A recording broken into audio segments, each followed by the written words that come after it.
వలస సేప నడుము చూసి ఇవాళ అరబొరద మట్ట ఇలా వేస్తే సెవులు వదిలిపోవాలా సెవులు వదిలిపోవాలా మీను సొర సేపల కళ్యాణం ఆ జల్ల రొయ్య పిత బొచ్చల ఉల్లాసం కళ్యాణమే కళ్యాణం వైభోగమే వైభోగం కళ్యాణమే కళ్యాణం వైభోగమే వైభోగం మీను సొర.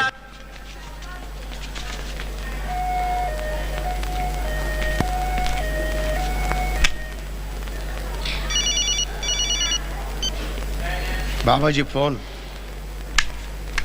హలో, బాబాజీని మాట్లాడుతున్నా. చెప్పు. చేస్తాగా, నేను చేస్తానని చెప్పాక ఏం టెన్షన్ పడకండి. Best of luck. అంతా శుభమే జరుగుతుంది.